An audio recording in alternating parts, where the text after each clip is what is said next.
अपने घर की तरफ ध्यान देना चाहिए। और ये जो 70 सालों में हम अगर अपने मुल्क को नहीं सुधार सके तो उसकी एक वजह ये भी है कि अपने गिरेबान में झांकने की बजाय हम ज़्यादातर वक्त दूसरों के गिरेबान में झांकते रहे। यहाँ पे मुसलमान एक दूसरे के गले काटने लगे। इसी तरह आज भी यहाँ पे बलोच अपनी जगह पे महरूमी का शिकार है, पख्तून अपनी जगह पे महरूमी का शिकार है, उर्दू बोलने वाला अपनी जगह पे महरूमियों का शिकार है। नमस्कार दोस्तों, हमारी चैनल में आपका स्वागत है। आज के इस वीडियो में पाकिस्तान मीडिया बात कर रहा है भारत और पाकिस्तान की स्थिति के बारे में। 1947 में पाकिस्तान भारत से अलग हुआ। तब से लेकर भारत और पाकिस्तान दोनों के रास्ते एकदम ही अलग रहे हैं। भारत के लोगों ने अपनी मेहनत की वजह से पूरी दुनिया में अपना नाम कमाया है। आज की तारीख में आप देखेंगे तो दुनिया की बड़ी बड़ी कंपनियों में सीईओ से लेकर छोटे कर्मचारियों में आपको भारतीय लोग दिखेंगे। भारत के लोग पूरी दुनिया में अपनी स्किल के लिए जाने जाते हैं। अब कहीं पर भी जाए, भारत के लोगों को रिस्पेक्ट की नजरों से देखा जाता है। वहीं दूसरी ओर पाकिस्तान ने भी नाम तो कमाया है। पूरी दुनिया में कहीं पर भी आतंकवाद की घटना हो, उसका पाकिस्तान से कुछ न कुछ कनेक्शन तो जरूरी मिल जाता है। दुनिया के बड़े बड़े आतंकवादी या तो पाकिस्तान में मिलेंगे या तो उनका कुछ न कुछ कनेक्शन पाकिस्तान से जरूर मिलेगा। पूरी दुनिया में अब पाकिस्तान आज की तारीख में शक की नजरों से देखा जाता है। आज की इस वीडियो में पाकिस्तान मीडिया पाकिस्तान की यही स्थिति पर चर्चा कर रहा है। पाकिस्तान मीडिया ने माना है कि उनकी मजहबी सोच की वजह से पाकिस्तान भारत से बहुत ही पीछे रह चुका है। पाकिस्तान की इकोनॉमी बुरी तरह से टूट चुकी है। पाकिस्तान ने पूरी दुनिया से इतने कर्जे ले रखे हैं कि कर्जों की किस्त चुकाने के लिए भी उनको नए कर्जे लेने पड़ रहे हैं। इतना ही नहीं, बांग्लादेश जो कि कभी पाकिस्तान का हिस्सा हुआ करता था, आज पाकिस्तान से अलग होकर पाकिस्तान से भी ज्यादा तेजी से तरक्की कर रहा है, जो कहीं ना कहीं ये चीज बताता है कि पाकिस्तान की सोच में कुछ गड़बड़ है। पाकिस्तान मीडिया इस विषय पर और क्या चर्चा कर रहा है वो देखने के लिए शुरू करते हैं इस वीडियो का अगला भाग। सलीम साफी साहब, इसमें कोई शक नहीं है, पाकिस्तान को आसानी उसके बाद हासिल नहीं हुआ था। बड़ी जिद्दोजहद है, हमारे बुजुर्गों की बड़ी कुर्बानियाँ हैं, बड़ी मेहनत है। आज हमें उसी पैगाम को याद करना है, उन्हीं कोशिशों को देखना है, क्या कोशिशें थी, क्या मकसद था, हम कितना कामयाब हुए। आज तो एक और भी मौका है हमारे लिए कि हम अपनी गलतियों से सीखें, अपना एहतसाब करने का भी मौका है। आज हम कहाँ खड़े हैं साफ़ी साहब, इतने सालों के बाद, 8 दिहाइयों के बाद। हमें साथ साथ अपनी खुद एहतसाबी भी ये सोच के करनी चाहिए कि इस वक्त आप देखें तो इक़्तिसादी लिहाज से इस साल भी अगर हम देखें तो हिंदुस्तान का GDP रेशो जो ग्रोथ रेट है वो 11.3% है, जबकि उसके मुकाबले में पाकिस्तान का जो GDP ग्रोथ रेट है वो माइनस में जाने का उसका ख़तरा है। जो बांग्लादेश हमसे अलग हो गया था उसके इस वक्त जितने भी इकनॉमिक इंडिकेटर्स हैं वो हमसे बेहतर हैं। हाँ। और सबसे बड़ी जो बात है वो ये है कि कायद-ए-आज़म मोहम्मद अली जिन्नाह और उनके साथियों ने पाकिस्तान किस लिए बनाया था, तो वो इसलिए बनाया था कि वो विल ऑफ द पीपल उस वक़्त ये थी कि उनका एक अलग मुल्क हो जिसमें वो अपनी मर्ज़ी के साथ और आज़ादी के साथ ज़िंदगी गुजार सके। बिल्कुल। तो बेसिक जो मुहर्रिक था वो विल ऑफ द पीपल था, यानी वो डेमोक्रेसी थी। और बदकिस्मती से कि हम इस मुल्क में कि जो मुल्क जिससे हम अलग हो गए उसमें ठीक है नरेंद्र मोदी जैसे लोग आ जाते हैं जो मजहबी जुनूनियत का शिकार रहते हैं, उसमें अक़लियतों के साथ भी ज़्यादतियाँ हो जाती हैं, लेकिन बहरहाल वो हिंदुस्तान मुसलसल वहाँ पे डेमोक्रेसी रही और उनकी मर्ज़ी से, आवाम की मर्ज़ी से हुकूमतें गिरती और बनती रही। जबकि उसके बरक्स पाकिस्तान में हमने ज़्यादातर वक्त मार्शल लॉ के साए में गुजारा और फिर अगर हमें जो जमहूरी अदवार मिले भी तो वो कंट्रोल डेमोक्रेसी रही या मौजूदा निज़ाम जैसे हाइब्रिड निज़ाम रहा। तो ये एक बुनियादी सवाल है जिस पे हमें गौर करना चाहिए और मेरे ख़्याल में कायद-ए-आज़म मोहम्मद अली जिन्नाह और उनके साथियों के कुर्बानियों का अगर हम ख्याल रखना चाहते हैं तो उसका पहला तकाज़ा ये है कि हम पाकिस्तान के अंदर हकीकी मानों में जमहूरियत को नाफिज रखें और फिर हर किसी को ये आज़ादी हो कि वो अपनी सोच के मुताबिक, अपने अक़ीदे के मुताबिक, अपने मज़हब के मुताबिक और अपनी अप्रोच के मुताबिक आज़ादी के साथ ज़िंदगी गुजार। ये आज़ादी यहाँ पे तो है, तो इसको हम क्या बहुत अच्छी जमहूरियत कह सकते हैं? इस हवाले से आप पाकिस्तान को देखें, करतारपुर बॉर्डर खोला हमने, इकलियतों को कितना ज़्यादा हमारे यहाँ महफूज जो है ना वो फील करती हैं।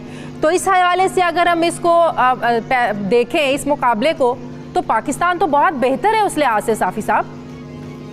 नहीं, आपने अपने सवाल में ख़ुद एहतिसाबी का लफ्ज़ इस्तेमाल किया था, इसलिए मैं अपना ज़्यादा ज़ोर हमारे अपनी तरफ रहा। और ये देखिए, उस रोज़ हमारे आर्मी चीफ ने भी जो बात की थी कि हमें अपने घर की तरफ ध्यान देना चाहिए, और ये जो 70 सालों में हम अगर अपने मुल्क को नहीं सुधार सके तो उसकी एक वजह ये भी है कि अपने गिरेबान में झांकने की बजाय हम ज़्यादातर वक्त दूसरों के गिरेबान में झांकते रहे। अब हिंदुस्तान में तो ये चीज़ थी ना, तो तभी तो हम उस वक़्त हमारे असलाफ उनसे अलग हो गए और एक अलग मुल्क बना दिया। अब अगर हम भी उन हवालों से हिंदुस्तान की नकाली करने लगे, दूसरी बात तो फिर हम में और उनमें फ़र्क क्या रह जाएगा। फिर एक और बात ये है कि मैंने आपको बता दिया कि ये तो एक उनकी तारीख़ में एक जुनूनी क़यादत आई हुई है जो ख़ुद हिंदुस्तान के लिए ज़्यादा नुकसान का बायस बन रही है, और हिंदुस्तान के जो एक सेकुलर चेहरा था उसको मसख़ कर दिया, और पहली मर्तबा मजहबी जुनूनियत की बुनियाद पे एक पार्टी कायम हुई है और उसको इक़्तिदार मिल गई है। तो ये तो अपनी जगह पे, लेकिन उसके साथ साथ मैं जिस बात की तरफ तवज्जो दिलाना चाह रहा था कि बेसिकली अब अगर वहाँ पे ये जुनूनी मोदी भी आया है तो वो आवाम के वोटों से आया है। उसमें इलेक्शन में कोई धांधली के इल्ज़ामात या मैनिपुलेशन के इल्ज़ामात नहीं लगे। उसके बरक्स देखें, सबसे ज़्यादा फ़र्ज़ तो हमारा था ना। कायद-ए-आज़म ने ये फरमाया था, हिंदुस्तान के बारे में नहीं फरमाया था, पाकिस्तान के बारे में फरमाया था कि ये जमहूरियत के लिहाज से, वेलफेयर स्टेट के लिहाज से और इंसानी आज़ादियों के लिहाज से दुनिया के लिए एक रोल मॉडल बनेगा। बिल्कुल। लेकिन हमने पिछले सालों में देखा कि पाकिस्तान मजहबी इंतहा पसंदी के लिए पूरी दुनिया में मशहूर हो गया। यहाँ पे मुसलमान एक दूसरे के गले काटने लगे। इसी तरह आज भी यहाँ पे बलोच अपनी जगह पे महरूमी का शिकार है, पख्तून अपनी जगह पे महरूमी का शिकार है, उर्दू बोलने वाला अपनी जगह पे महरूमियों का शिकार है।